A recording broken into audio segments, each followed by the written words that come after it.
Hello everyone, welcome to Beyond the Pulpit. We know that the reality is that there's only so much time we have during our church services, but there's always more to talk about. That's why we're taking the conversation beyond the pulpit. This is where we dive deeper into conversations we wish we had more time for. This is Paolo Punzalan, and together with our pastors from Victory BGC, we're excited to talk about faith, life, church, and the questions that matter to you. Join us every first and third Wednesday of the month for a new episode. We're glad you're here, and we hope you enjoy this time we have together. Hello everyone, welcome to our Beyond the Pulpit podcast. This is a continuation of what we talked about previously about courtship, dating. Last time in the episode, it was the POV of men. Ngayon, interesting kasi we want to hear naman the point of view of women. So here with me are respected and beloved women in church. One is, she is our comms director and one of our leaders in church, si Fiona. Okay, si Fiona Alvero. She's still single, so okay din yan na okay din yan from a point of view of a single woman. And then one, si Miss Jenn Punzalan naman, is the wife of Pastor Paolo, our senior pastor of Victory BGC. She's been married for how many years now? 30. 30 years, okay? So I don't know. Wow! 30 I don't know kung medyo fresh pa yung perspective niya in terms of dating. Kasi 30 years na po ay mga kapatid. I'm still dating my husband. That's good. Okay. Thank you for that Courtship clarification. until now. Alam si Pas. And also, the only daughter of Pastor Paolo and Miss Jenn is here, and we want to hear also from Miss Janina Punzalan, in terms of yung POV sa dating, courtship. So, and ako yung host. Okay, I'm Patrick. I'm one of the pastors here in Victory BGC. So, before we go to our topic, ang topic po natin kasi is POV of a woman when it comes to dating, courtship, relationships. Any personal highlights before we talk about these things first? May highlight ka ba, Fiona, Jenn? Yeah, it was Mother's Day Yeah. recently on Sunday. Yeah. And I think for me, because I work for the church, right? I'm heading up the comms. We put out a video Ganda for ng video, Mother's Day, which you find it super cute. You missed it. Yeah. Later, Bills will tell you Yeah. why. But super cute. I Is love it that still project. on live stream? I think it was on live stream, but Okay. also we posted it on YouTube. Instagram Yeah. and Oh, Facebook nice. itself. Okay. So I watched we had some kids. We interviewed them, Oh, and cute. they picked something for their moms or whatever. So that was very cute. Yeah. So it was always good to celebrate Mother's Day and the services. So that's Nice. church highlight. Yan, ganda I ng think. video. Sige, looking forward to see that. Yeah, we missed it. We missed it. And Iniwan it's- nyo nga si Pastor pa. I know. Yeah. It's I mean, actually- lahat kayo no? Sabi niya, it was his first time daw to just scroll on TikTok daw at home alone. No, Kasi we were all out. So I had a trip to Bali for the Lilo and Stitch movie, and Joaquin couldn't get a DSWD permit in time, so my mom had to come with us. But it ended up super fun because we were able to spend Mother's Day in Bali all together. Without It is Pastor nice. Paolo. Without him. I know, and it's the first time in my 30 years of being a mom to celebrate it. Mother's Day? Celebrate Mother's Day Without Without Paolo. wow. Pastor Was Paolo. even not in church because Yeah. I always celebrated In church, yeah, in the service. Yeah. Was it the first trip that Pastor Paolo was left behind and almost the whole family is there? Yeah, Or- parang first really? time na ganun. I wonder what he did at home. Yun nga, TikTok. So bored. when we got home, he showed me a magic trick that he learned on Oh TikTok. my gosh. Yeah, Super it was- kawawa. it was But the fun. trip in itself was really fun. It was in Good. Bali. And it was Yeah. good for We me were and in my the brothers beach. also. That's Yeah, nice. and she had bonding with the How many brothers. days were you in Bali? One weekend, Friday to Sunday that's lang. nice. Yeah, really nice. Really Yeah. nice. Patrick, ikaw? Maganda siya, yung Bali. I mean, like, worth Yeah, the place we going. were in was really Super nice. beautiful.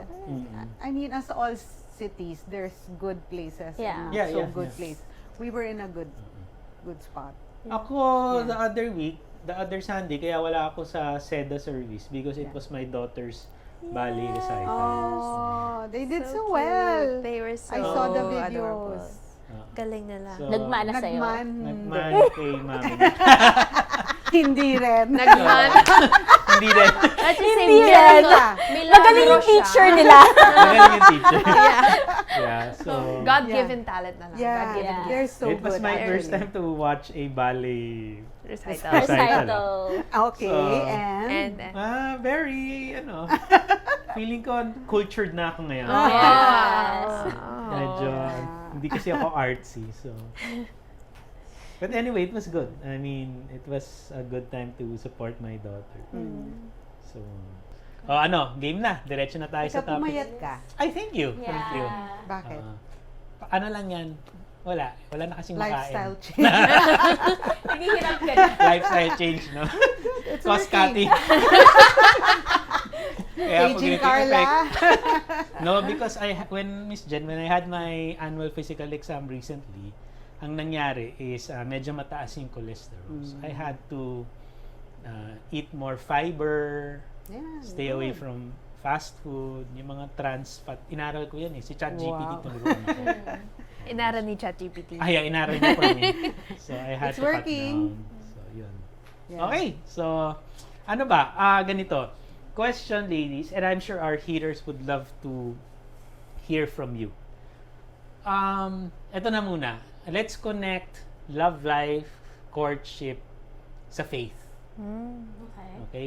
So kunyari, when you are, si Fiona muna, no? Kasi I'm sure you dated already and Janina, si Janina and ano muna. And then from a married woman.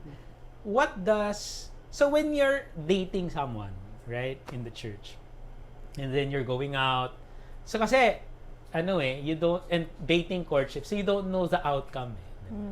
It can work, may not work, right? So what does it do to your faith? Parang, do you think that there's a benefit to our spirituality when it comes to you're going through that journey of, let's say, getting to know someone exclusively or in a romantic way? Ikaw, anyone can? Yeah, I think for me, of course, dating and relationships, it's a risk that you're taking. Relationships in general, you're opening up something in you that's very vulnerable, if I could put it that way. And so, when we do that, when we open up ourselves to somebody that we probably like also, or in the process of liking or considering, parang it is a risk that you're taking.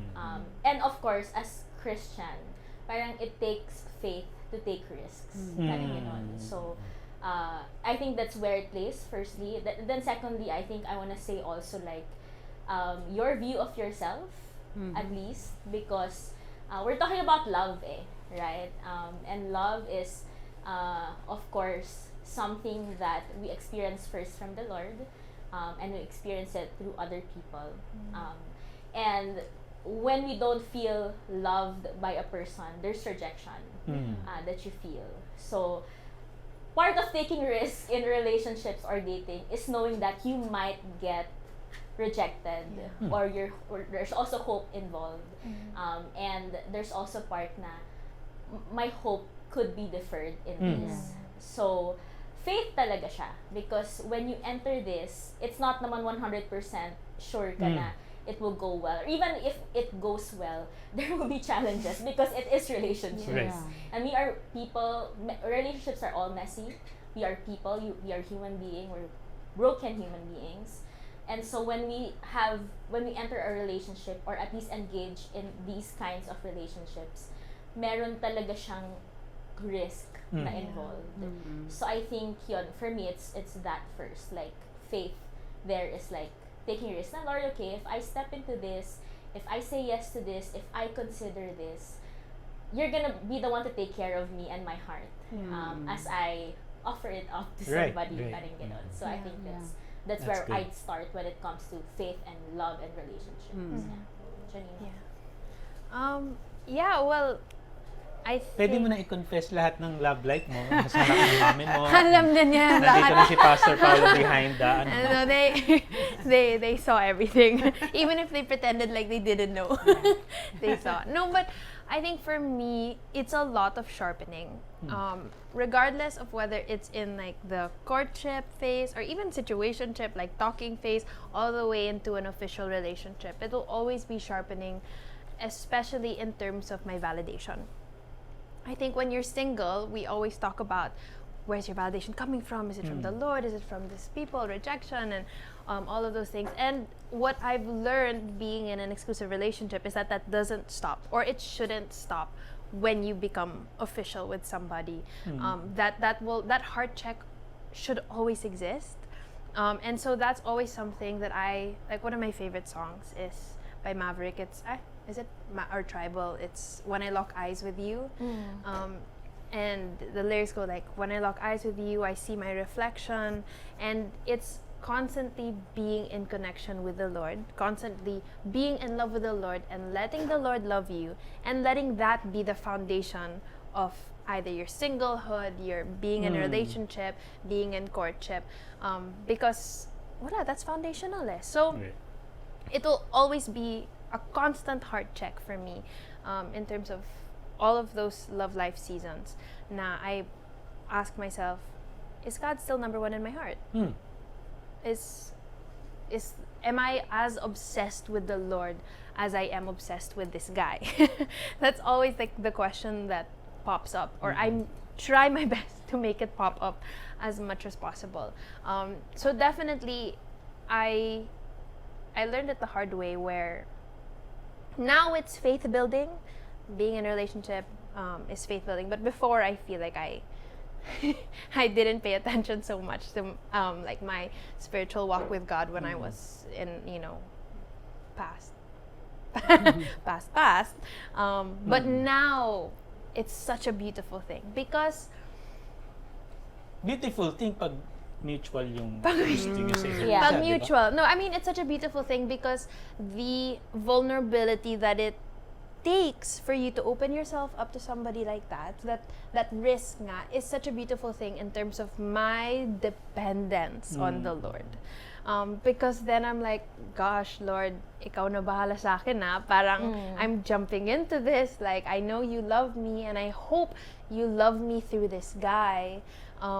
And so it's super refining talaga of my faith with the Lord, because it's hard. It's also, I know it's hard when you're the one pursuing, but it's also hard when you're the one being pursued. That's true. Na wala kang ginagawa, but you're just like It's the waiting also. yeah, for the women. waiting part. waiting, the being patient, or the letting him lead. Yes. Especially if you're like a strong woman, Yeah. right? Like, Mukha nga strong kayong tatlo eh. So, very. Just kidding.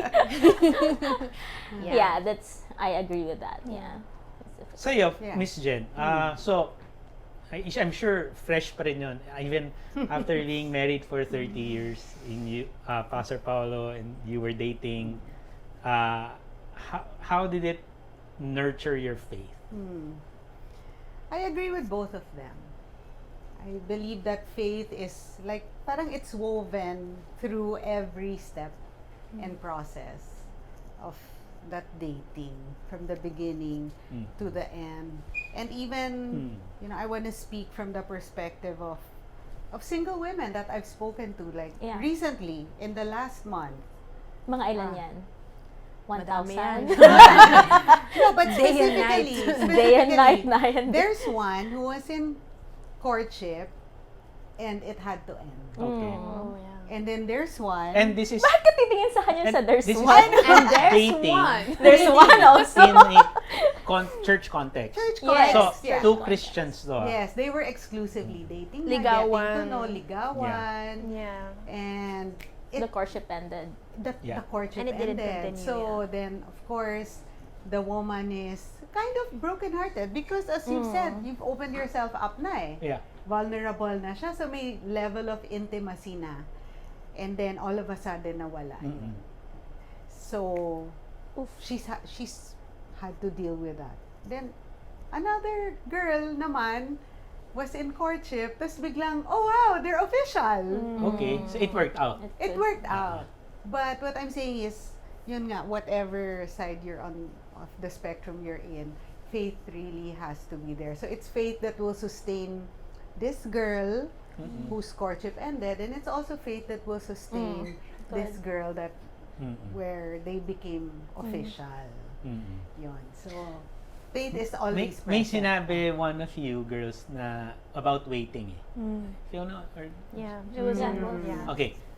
How do you navigate that?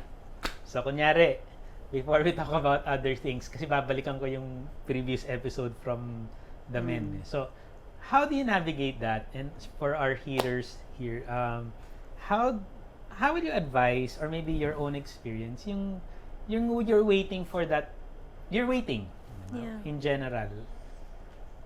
In relationships, Yeah, you're kasi saying may mga specifically, ibang context, yeah. di ba? Relationship. Let's say, nagpaparamdam yung Yeah. guy. The guy is, you don't know if the guy is pursuing you, testing the waters, submarining, whatever Malabo the... siya, ganyan.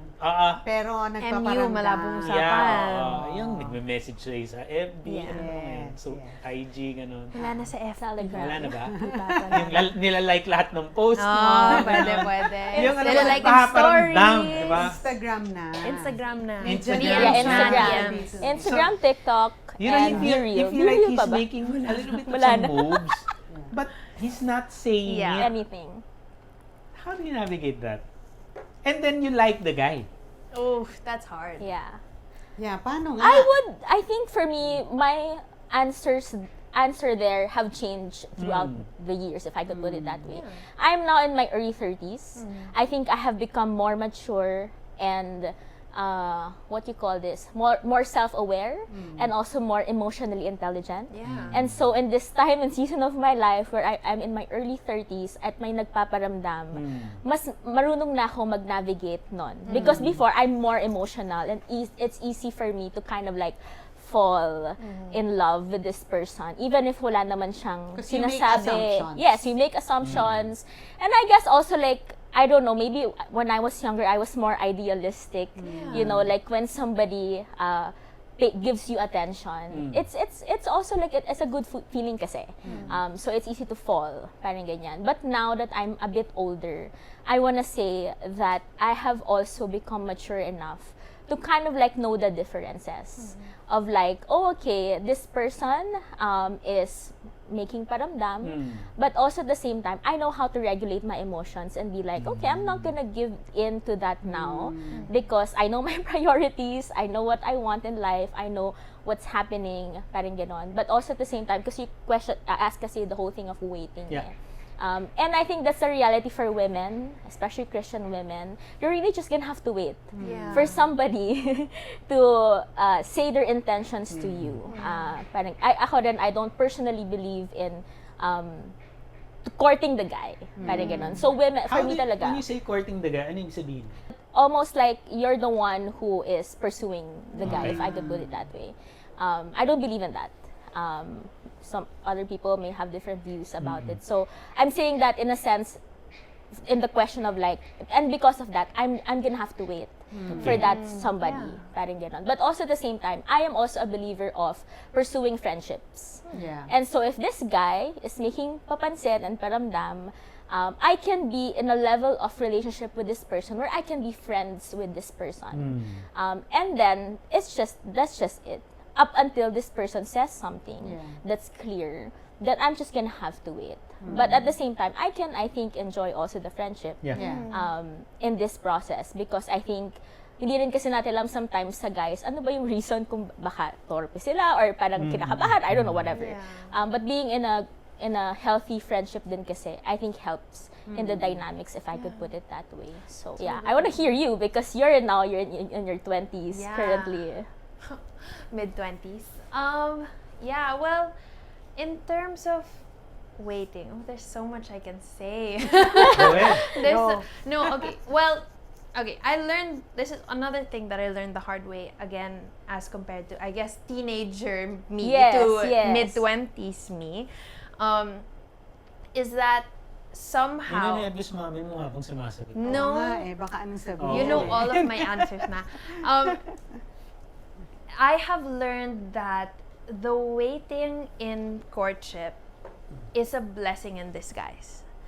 And I will say that because I realize that this is a muscle that the Lord is building, because I will be most likely waiting for something for the rest of my life. It's a perpetual thing. Yeah, Yeah. it's a perpetual. You will be waiting to get engaged. You will be waiting for your wedding day. You'll be waiting to have kids. Yeah. Yeah, you'll be waiting to, I don't That's know, good. whatever that may be, like save up for your first house and this and that. So, get comfortable is what I have been telling myself. Like, I need to learn how to get comfortable in the waiting, and obviously that is still something that I'm learning because I'm still not comfortable in the waiting. But I have to tell myself, like, this is a blessing because God is building this muscle to be able to rest in the timeline of God, like, in God's timeline, like, because the waiting will get harder. You'll be waiting for bigger things and harder things and more That's good. and heavier things in the future. Yeah, but I guess that's the first thing that I want to say. And then the second thing is maybe in terms of is it flirting? I don't know, like talking online and waiting for a guy to do something. This is something that's worked for me. I don't know if it's gonna work for everybody, but is to make my life bigger than the waiting. That's something that I've tried to do, where he's not gonna be the center of my life. Like, my life is not gonna revolve around whether or not he's going to reply to me or make amen or officially court me. But my life is gonna be so fulfilling and fruitful. I'm gonna serve in church. I'm gonna spend time with my family. I'm gonna, build my career. I'm gonna fulfill this purpose that the Lord has given me, this calling, and serve here and everywhere. Where that thing is just like, okay, if it works, it happens. And if not, I have built such a beautiful life with the Lord. And I have experienced such amazing, beautiful courtship and pursuit from Jesus that, Jesus came down from heaven for me. I will not, pity myself and wait around for a guy who doesn't want to reply. So, Yeah. so yeah. Yeah, well, first, magkaiba yung, let's say, nagpaparamdam to officially laying down. Di ba? Yes, yeah. Oo, yeah. so nag-aantay ka kasi parang meron ng signs, may hint na sa'yo. Very obvious. Na gusto ka, pero bakit ayaw pa niya Magsabi. sabihin na oo ng diretsuhan? Eh, dapat yung guys ang tanungin mo, bakit ba? Tama! tagal nila- Guys, can you join us? Yan, tama Bakit nga ba? Yeah. Why is there such a hesitation on their part Yeah. kaya, no? Before saying... Yeah, because like what I say, we're just really gonna wait. Yeah. Wala naman Meron kami akong magagawa mga nun eh. encounter na stories na ganyan from our church na tinanong ng babae na. Oh, yes. Sabi nga, ano ang plano mo? Like, Yeah. the guy has been making some moves like for 2 months na they've been going out and basta they've been messaging and they're close. And then the girl just said, lost patience. Yeah. Sabi ng girl, anong plano mo? Bakit natin ginagawa? valid. And I've then- done that Marami before yun. also. Maraming beses yun. Yeah. I remember when I was a teenager, do you remember you told me this? Yeah. I don't know. You're hoping What that it's is good, it? no? What is it that I No, told but you? my parents told me that if the guy doesn't want to define the relationship, No, yeah. you define it for yourself. Yeah. Yeah. Agree. So I was like, fair enough. So there was like this guy who was like malabo and he was, this and that. So I was like, Urong-surong. we're friends. That's what we Yeah. are. Yeah. You've been treating me like this. We're friends. That's Right. it. So I defined it. And I don't think there's anything wrong with that. Yeah. Yeah. That's wisdom. Yeah, Did it work? It worked. the reason why a woman is confused is because there's no clarity, diba, in the relationship. So, what I told Janina, and that's what I tell naman other single women, diba? If you're wondering, ano ba siya? Tutuloy ba siya? Gusto ba niya ako? Yeah. If he's not doing anything to define the relationship, you define it for Yeah. yourself. Don't wait on the guy to define the relationship for you. So, in your mind, okay, we're friends, then I can entertain other men. Yes. Diba? Yeah, Kasi yeah, wala naman siyang dinidefine Right. for us eh. So, but yeah, time comes. Meron din ganyan nangyari Miss Jenn, na the relationship was not defined. Yeah. then the girl entertained. Other Another people, guy. other Ah, guys. Yeah. Oh, there's... Yeah, kasi wala Na-threaten namang yung guy. commitment. Oh. Yeah. And So, naglay down. Oo. Ayun. Ngayon, confused na yung girl kasi dalawa na. Lumabas talaga yung what's inside the guy. Na, Ah. why do you keep on following ba? Kasi nga, parang the guy doesn't Yeah. want the girl to be with that other guy. Ah, So while they were walking or going to market, Ay, parang alam ko. Yeah. sabi niya, why do you keep on following me? Kasi, yung sabi ng girl, maghahangot pa kami nung other guy. Yeah. Lumabas. Okay. Because I like you. What? No, that's actually like legit So questions for guys, actually, for me. Because I think I've experienced that also in the past where parang hindi naman ako delulu to think na, like, nagpaparamdam. I know nagpaparamdam. Alam ko na nag-uusap tayo ng mahaba. Alam Obvious ko, naman eh. obvious naman. Parang ganyan. Pero, for some guys really, wala eh. Parang, it's just that. Parang, I think that's testing. We've talked about that in the last some time. guys, Fiona, Testing the wala waters. sa kanila yun? No, hindi wala sa kanila. Hindi nila kayang i-define. Hindi nila kaya to move to a certain decision where, okay, I want you and I want to commit to dating or courtship with you or whatever. So, I think for me, sometimes, the point is like, I will walk away because it's gonna be, number one, painful if we still keep talking like this and there's no label or there's no direction in it. And secondly, like, why am I hindering myself to knowing other people also? Good. If this person is just here showing something but there's no specific clarity that I hear from this person. Sige, let's go straight. Wait lang, sorry. And again, I want to make it clear that we understand that every man has his own context. Yeah. May reason siya kung bakit hesitant siya or ayaw niya mag-move forward. Kasi a lot of factors play into that. That upbringing, diba? The past experience, maybe, diba? Meron siyang mga sarili. Fear din. Yeah, may fear of fear. So we failure. understand there's context there. So we're not judging the men who are in that position. But what we're saying is, do not allow the indecision of the man to define your own choices Okay. in life. Parang as if tali kayo. Yung Yes. choices Yeah. siya. Yeah. Okay. Let's go straight. Paano kung ginosting yung girl?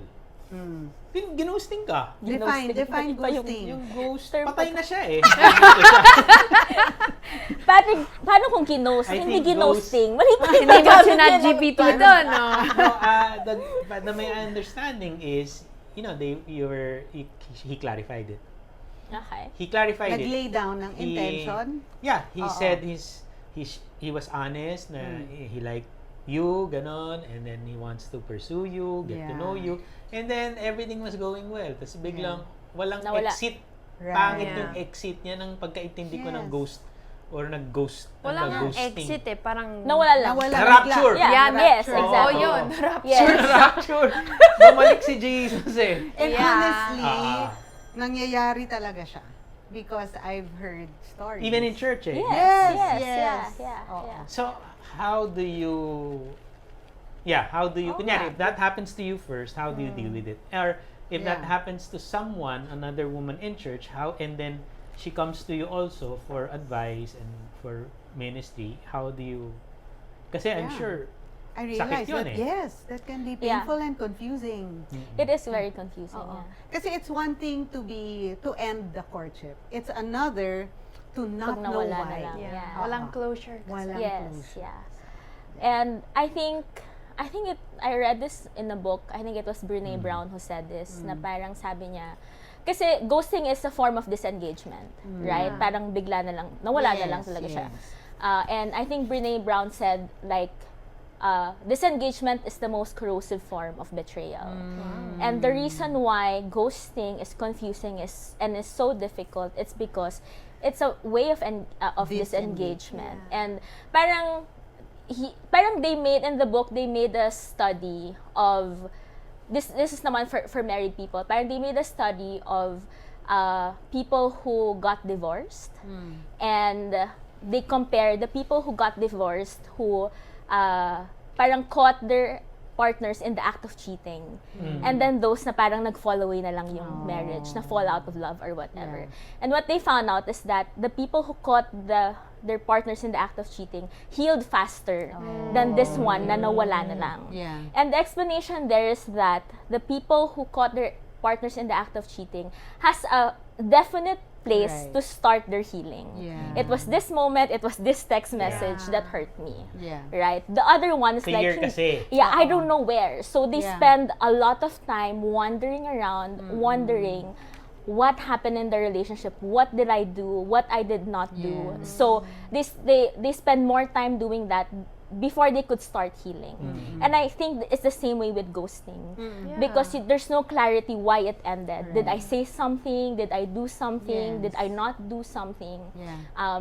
And so it's difficult and confusing that way. And it's hurtful because it's, I guess they say nga, disengagement is the most corrosive form of betrayal. So it's definitely painful for women. Yeah. And then I guess we just Sorry, but to ask Part you, to heal. Fiona, Jen, and Janina, you're saying, kasi both are painful. yeah. But what you're saying is a woman appreciates more if it's direct and clear. Yes. If you communicate it. It's like, okay, imagine you're watching a movie. You imagine you watch the movie until the end, tapos it says the end, versus it ending 5 minutes before the movie, tapos wala kang conclusion. Like, it's confusing talaga eh. Parang, what happened? Yeah. What's going on? So, I think I know of stories where men would prefer, like, and this is from the male perspective, where men would prefer to ghost or like disappear because they don't want to give the final message. They don't want to be They're not man enough. They're, I was gonna get to that.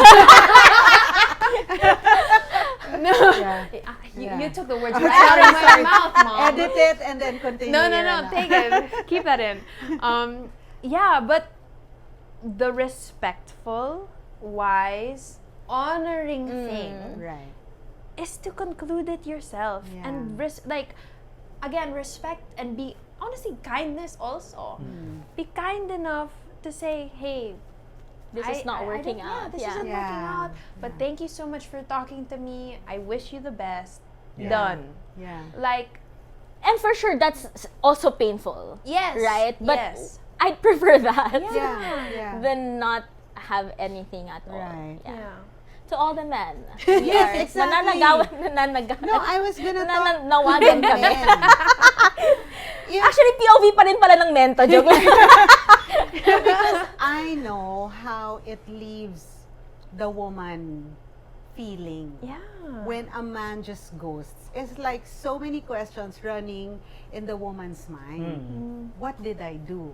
What was my part in this? Was it I not enough? Was I not good enough? A woman starts to question her value, Worth, her yeah. identity, her worth. So, if you're a man who have ghosted someone in the past, Repent. even if it's been years, there's still merit. To come back. Yes, in Yeah. you giving, just give that woman the respect she deserves, right? Yeah. The dignity she deserves. Just maybe, I don't know, a letter, a message, Or just even just a simple message. a I simple feel. message, because you left that person in the dark.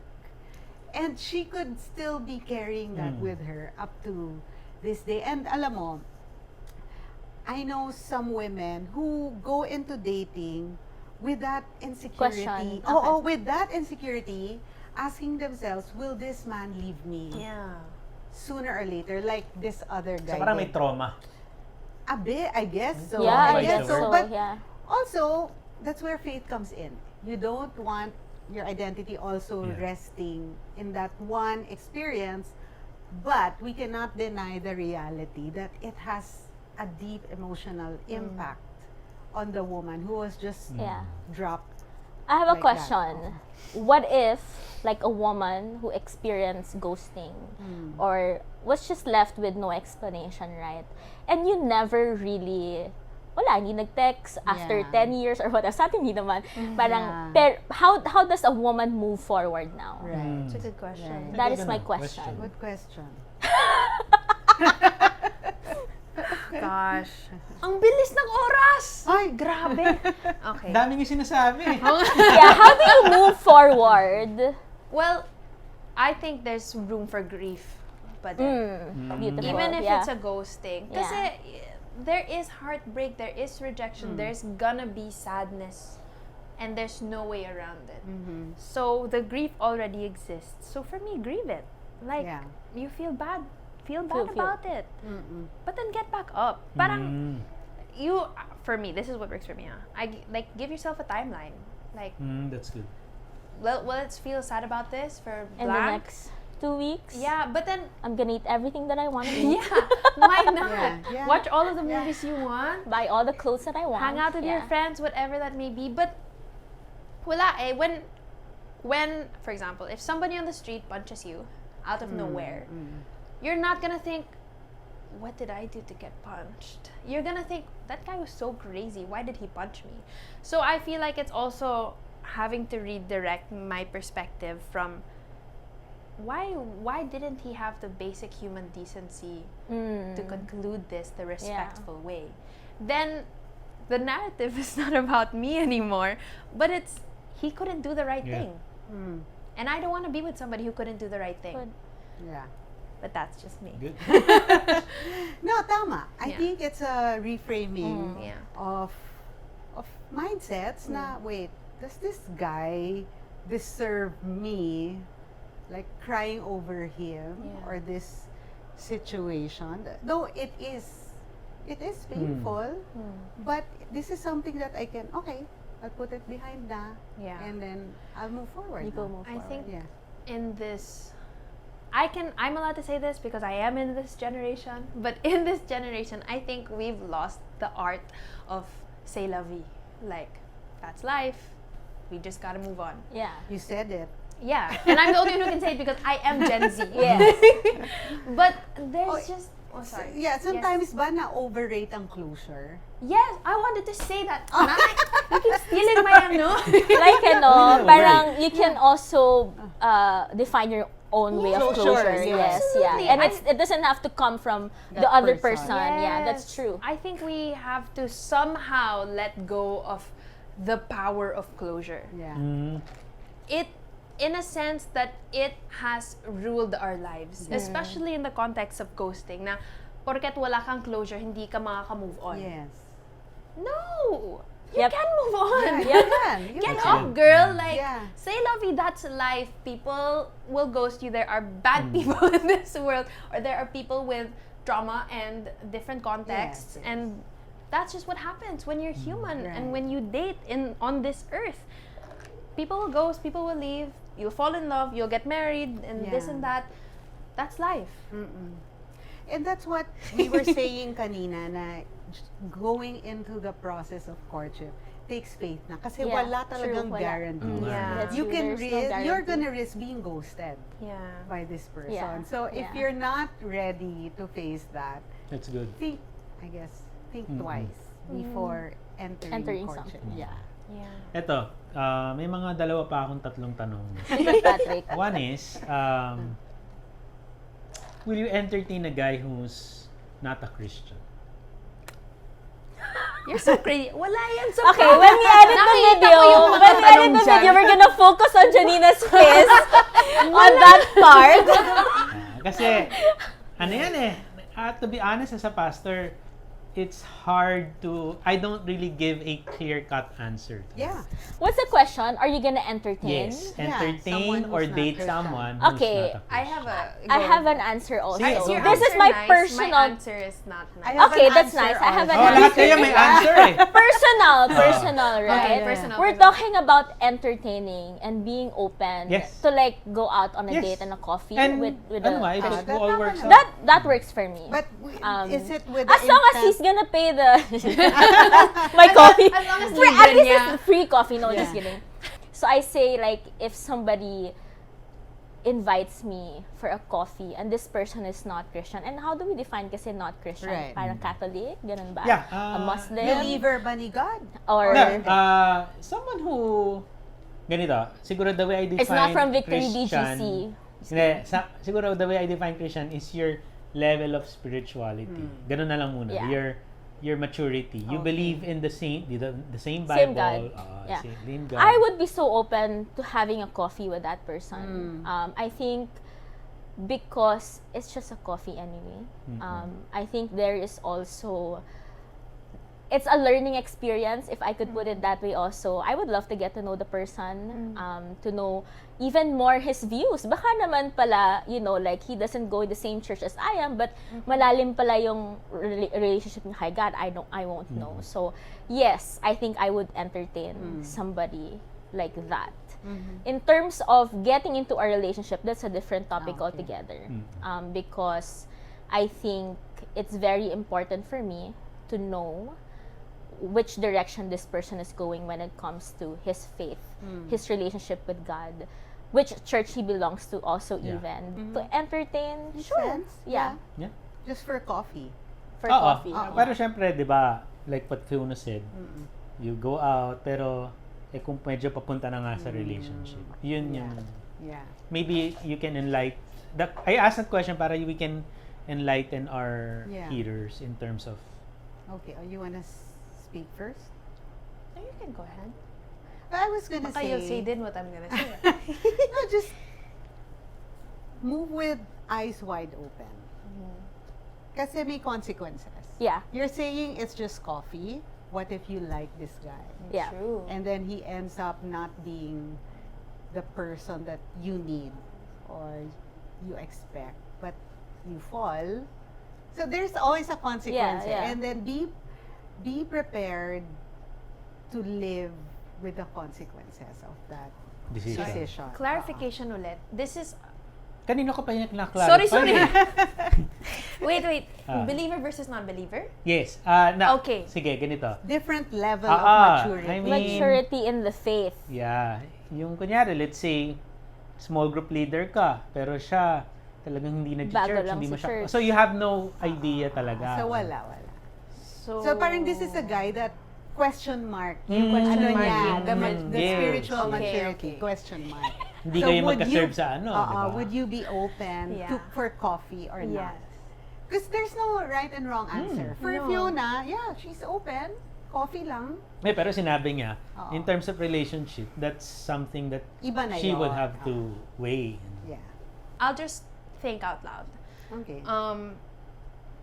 Because if he has, I don't know, I'm confused kasi if he has foundations of Christianity, I'm not gonna conclude his walk with God and say it cannot grow anymore. This is as far as it gets.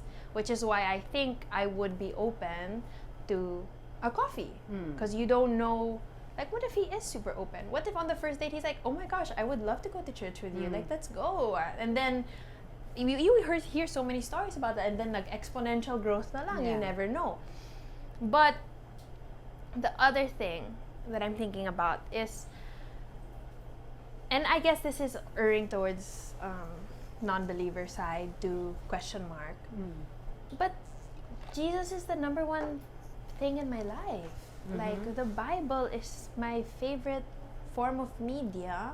The church is my favorite place. Serving is my favorite hobby. It just doesn't make sense for me to be with somebody who doesn't get that. Yeah. Like, Or also, like, I guess, you won't even find that attractive. yeah, I know. Right. Like, and Or interesting in the first place Yeah. because, yeah. exactly, and especially like I guess personally for me, who I've only recently learned that or even at Fiona, we move in the prophetic. Yeah. So if I'm with somebody who doesn't get that, then it's like my highest Difficult. calling in my life, he doesn't understand. Right. That doesn't really make sense to me. But because that's me, and that is my preference. So I guess it's, if we want to simplify it, it's just, hindi kami aligned. Like, Yeah. in terms of preferences. But then if you want to spiritualize it, the question then will be, will God's best be somebody who doesn't worship God? That's also like a big question.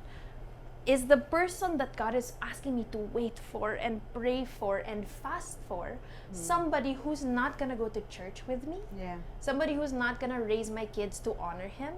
I don't think so. Yeah. But that's just me. Yeah. I mean, good na you were able to. Oh, and this is something kasi that we can't put in a box. Yeah. It Yeah. can go either way. And Case-to-case I've basis. seen stories both Yeah. ways. It worked out eh. Some stories Some worked really out. worked out, the others hindi rin. It's like kawawa. Yeah. Kawawa. Kasi, And then that's why, bottom line again, is Faith. it's a risk again. Yeah. Going in that coffee is a Right. risk, and it takes faith. And yeah.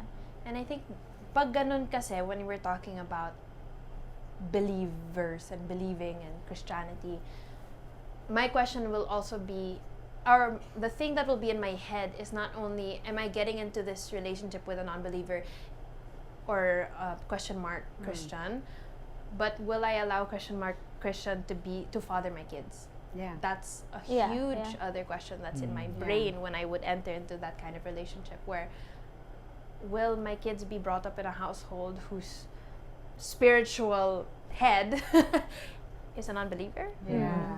is a Yeah. question mark Christian? Yes. So then that would also be something that's looming on me. So then when I think of the risks and I weigh it, now because I said I was thinking out loud, I don't think I'd go on the coffee. Yeah. Because yeah, I feel like there's so much at stake. Yeah. Yeah. Agree. I also believe that, okay, there's this guy, maybe he has all the characteristics of a good Yeah. husband, except Christian. yeah.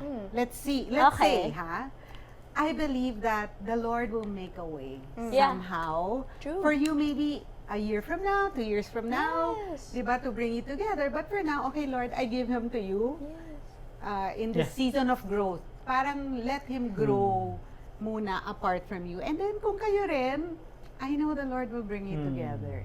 Yeah. So again, faith siya. Faith. Kasi you feel like, oh no, Mawawala siya. oh, I'm gonna say no to this guy. But what if he's the one? What if this is my chance?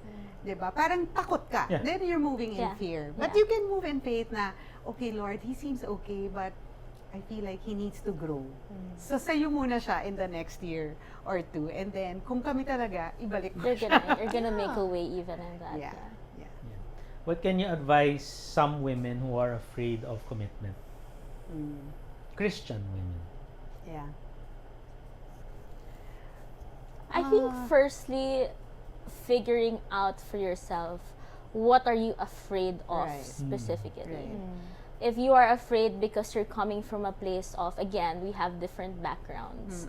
Maybe you saw it at home, marriage of your parents did Yeah. not work. There is a fear that comes from your heart, of course, for that. Is it fear because you have been rejected a few times already? You've hoped for somebody, and over again, your hope has been deferred. And there could be a lot of reasons why, but I think it's important for us to figure out and identify where is the hurt coming from. Yeah. Because from there, then you are able to, number one, at least heal from that first. Because I don't think you can enter a relationship from a place of fear. It's only gonna go sideways or downwards, definitely. Or even if you entered it, at some point, it will manifest in some ways in your relationship, even when you're married or whatever. So I think to first figure out that for yourself and bring it to God. If you are afraid of committing into a relationship and a commitment, ask God to reveal it to you, to have a show, parang the Lord to show your heart where you're coming from. And I think from there, do whatever it takes to heal, do whatever it takes to get out of that fear in a way. One of the things, because you've mentioned, Karina, about like the muscle of waiting. I think it's the same way in everything. Parang in our lives, there are things that are perpetual or things that are permanent. Number one is waiting. Number two, in relationships, it will always be messy. Yeah. Number three, you will always be afraid of something. So for me, when I'm even when I was listening to the men's podcast last time, because they've also mentioned that it's inevitable. You're gonna fail, you're gonna experience hardship, you're gonna experience all of these things. And so the thing is like to not harden your heart and say ayoko na and put a wall, but rather to do everything to use your muscle in order to gain whatever it is that you need in order to face relationships and the hardships of relationships. Then I'm gonna spend time learning how to forgive. Then I'm gonna spend time learning how to come to God and repent, parang ganon. Or then I'm gonna come to God and ask, like, build a muscle for, I don't know, conflict resolution or whatever. Parang, instead of spending your time trying to put a guardrail that is of fear and say, I'm gonna step out and not do all of these things because I'm afraid. I do the other way around. Then I'm gonna be good at finding healing. Then I'm gonna be good at, so I think that's what I would say for those who are finding difficulty when it comes to relationships. Because I don't think you're gonna get anywhere if you come from a place of fear, especially in relationships. Even if we're talking about romantic relationships here, friendship is also a relationship. Like, we are surrounded by relationships. And so if we are fearful of relationships, I don't know how you're gonna live. Right? So, yeah. It's good. I agree. Janina. Well, I think Auntie Fiona said it like perfectly already, but I think just to like add a little, I would say you'd want to do that. You'd want to do the whole process because you also don't want the guy to be collateral damage Good. to your trauma, I will even say, to your pain, to your past. In the same way, like friends, like you know, because you've been hurt, you don't want to hurt others, and because this has happened to you, you don't want it to happen to the person that you're with. So, yeah, I think that would be something else to consider. If like I am having a hard time committing, I am having a hard time, because I'll say this with love, but when you're a victim, and I have been a victim in relationships and whatever, when you're a victim and then you jump from relationship to relationship expecting it will heal you, and then you look back at the track record and you realize that it's a lot of failed relationships, I wouldn't go ahead straight out and say that you're the problem, but there is something that we can learn from that pattern kasi. Yeah. Now you wonder, I keep getting into these relationships that end up so toxic. What's happening here? And I'm not saying it's your fault, but there is something to process. And if you don't process that, you're not even just going to be collateral damage. You're going to be a victim forever. And there's going to be collateral damage also. So that process that Fiona mentioned is like one of the most important things that you should go through, and it's a muscle that you should build because you will be going through that for the rest of your life as well, because you'll never run out of issues. Yes, yeah. I'm sure, like, and you're not gonna grow if you're not gonna be able to pinpoint also that this is what I contributed, why it failed or whatever. Yes, Sorry, actually, oh my gosh, thank you for mentioning that. That's so, that is something that lumalabas ulit tayo. No, but that's something that I had to learn, is that I'm sometimes the problem, actually. Like, I have had to swallow, like, my pride and apologize to a lot of people in my lifetime where I'm like, dude, I was a terrible person to you. Like, I should have been better. I'm sorry. And I'm hoping that made me a better person. And I'm hoping that mended those relationships. And I'm hoping that that is translating into the relationship I am in now, that, you know, I also can self-reflect. I also have a form of self-awareness where I can look at the pattern and see maybe I was the problem for some of it, and now I'm not. And now I can, like, adjust and learn and grow, and I'm a better person now. So, yeah, that process is so good. That's good. Yeah, just to add lang, I mean, they've both explained it already. When a person is scared to commit, for sure, trust was broken somewhere. And it's a reality that we get wounded in relationships. That's really just life. But I want to encourage you also that we get healed in relationships as well. So we need to believe the Lord for those healthy relationships that can restore our trust in humans. Kasi not all people betray you, not all people abandon you or forsake you. There are people who stay. There are people who commit to you. So, you know, if you can find it in yourself, to open your heart once again, to experience that. And just trust the Lord that, yeah, He is healing you even in these relationships. Last, before you give your last words, no? Last question. How do you define or distinguish? How do you define or distinguish Christian dating versus worldly dating? Oh. Christian dating versus worldly dating. How do you? If someone asks you, what's the difference? What's the major? Your POV. I would think the major difference would be the people. The two Christians who are dating each other. Two people both of them, whose Lord and Master is Jesus. I think that's the main difference. And because these are two people who have submitted their lives to the Lord, their compass, therefore, is His Word. So it's the compass that sets the direction, that filters everything, the thoughts, the emotions, the behavior, through the Word of That's God. good. Yeah. Janina? Maybe the question would be. Huwag mo nang baguhin yung question ko. No, sorry.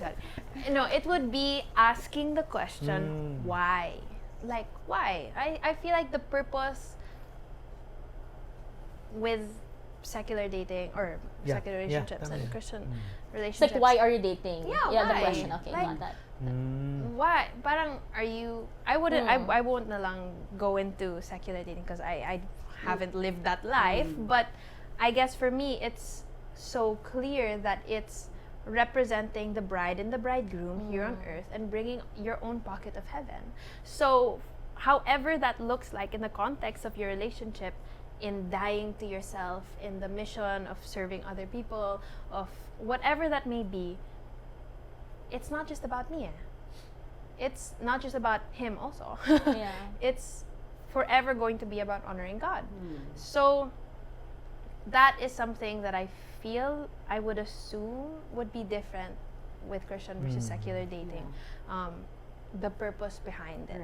Right. And that creates a lot of intentionality, I feel, because you're not just, gonna get together and get married and have kids and then, I lived a good life. But it changes everything when you realize, like this is a human representation of the bride and the bridegroom. This is like my mission partner for my calling here on earth. That changes things. That changes not even the way that you are externally to other people, but it changes the way that you deal with one another also, because you realize, even just simple, is the way I'm replying to this guy God honoring? Yeah. Like, even on that level, is this how, for example, the bridegroom talks to the bride? No, it's not. So it changes everything when you realize that you're not just in a relationship to be in a relationship, but this is something, I don't know, you're So mirroring. is it right to say that for secular or worldly dating, the motivation is self, but for Christian dating, the motivation is God? God. Yes, I would say. I mean, I wouldn't say I don't want to call secular relationships like selfish, right? I'm sure there is a layer of selflessness between them, but definitely the purpose is not God, because that's our, Okay. that's something that we pray about and we think about in our devotions every day, and we pray together about and go to church, and I would think that that's Yeah, I didn't mean that it was all like for selfish reasons, but parang the driving force. is man. Yeah, it's self. Yeah. It's self. But pag Christian dating, the driving force is God. Oh yeah, Talaga. for sure. And now that you mentioned that, I realize even the source of your patience, your love, your hope, your forgiveness It's not from you is lang. not from you. comes It's from not God, like yes. find it in God yourself to forgive him. It's like, Lord, help me It's a forgive very him. spiritual. Yeah. Yeah, It's Very like a spiritual. super That's right. It's a spiritual experience. an no? It's a spiritual. Yeah. Yeah, that's true. Like that is, if there was any main difference, is that Yeah. this is this, and this is a spiritual experience. Wow. Yeah. This is something that I am walking with the creator of the universe in this tiny, like, little relationship that we Yeah. have here on earth. Yeah, because when you are in a relationship, you will realize that it's really God that fuels Oh, yeah. everything. Yeah. Yeah, your needs, His needs, the answer to those needs, the way you overcome challenges, like every single hurdle that you face, it's really all God. Yeah. Transitioning into closing, bringing it back to dating, I just wanted to say that if there's somebody, I read this verse a while ago where it said that, I don't know, it was in my devotions, that God is not the author of confusion, but of Or peace. yeah. Mm. And I wanted to Anong leave- verse yun? 1 Corinthians or something? 1 Corinthians Anong something? version yan? The Message ata yan. Basta, nandyan yan. Siya pa yung nag-teach ng ano eh. Ng ano. Inductive version Bible yun eh. study. IBS Ibang yan. version. Yung dapat nga, Basta, Janina's version. Gusto No, mo joke hanapin lang. No. But anyway, a question I wanted to leave with somebody who was maybe waiting for somebody That's to good. make it official, or somebody who was confusing you, would be, are you experiencing God's love through this guy? Yeah. Like, Mm. I think that's a great indicator from the very Right, beginning pa lang. right. If you are going to experience God's love for the rest of your life with this person, and not saying that it's about you and your, but I think that's a great, Mm-mm. yeah, it's just a good Measurement. indicator, Yeah. filter, measurement, filter to ask, like, is this how Jesus would love me? In at Right, least the, right. the pitiful human form that we can, but is Jesus honored through this guy's pursuit? Yeah. Is Jesus honored through his responses? And is this somebody that God would be like, I'm so proud of her, or I'm so proud of you for loving her the way that I wanted to love her on earth? Like, that's the way that I think about how much Jesus loves me. That He sends people to love me the way that, Yeah. He loves me. So, question is, do you see God's image in that In that person? person. Yeah, I guess, yeah. Parang buong, buong self na yun eh. Yeah. But yeah, is he a reflection of Jesus? Grabe naman yung ano niya, Taas ng standards niya sa standard. guy. I said in the small, like, Na-pressure yung mga guys In the natin. finite way. In the very Oo. Like finite Jesus, no? sense. And why not? Because again, Jesus came from heaven down for you, and I don't think that He's going to send you a man who's not going to love you wholeheartedly Yeah. and selflessly and to serve you. Like, absolutely not. He Yeah. walked all the way to Calvary for you. Yeah. No. And really, I see that in my husband. Aw. Wow, grabe. Yeah. We can end there Happy na. anniversary! 30 Yun ang closing. 30 years. Yun na yung closing natin. Yeah. Paulo-centric podcast. He's the force Mama, behind Jesus, it. yung pag-usapan natin. Sige, Fiona, Miss Jenn, any last words, encouragement lang for our women? Whatever season they're in. Oh. Maybe some are still single, wala pang dinedate, or dating some are in a relationship na. Well, can I just say this? That woman, you are complete. Yes. In Jesus, you are complete. So if the Lord adds a boyfriend That's or good. a husband, that's bonus.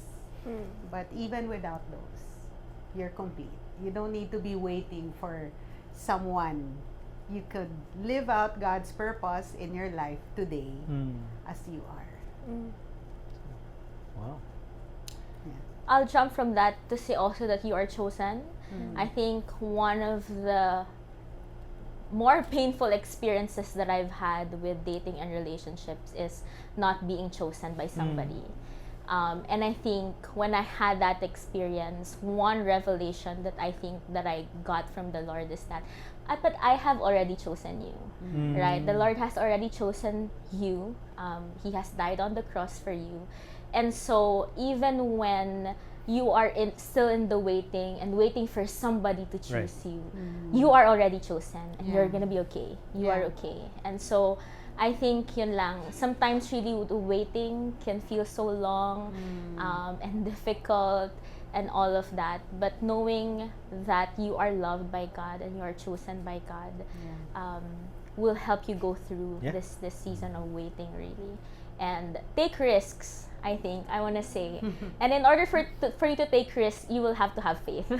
So grow on your faith while you're waiting, while you're in the season of being a single.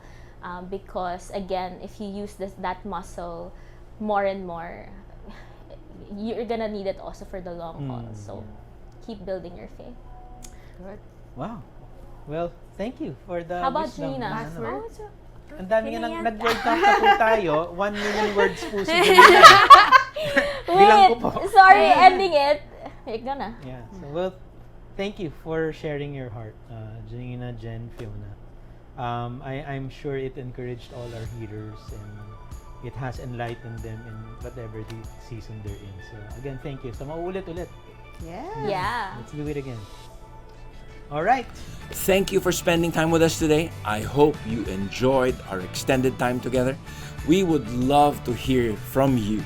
And if you have any questions or topics you want us to discuss, you can reach us at beyondthepulpit@victorybgc.church. See you in our next episode.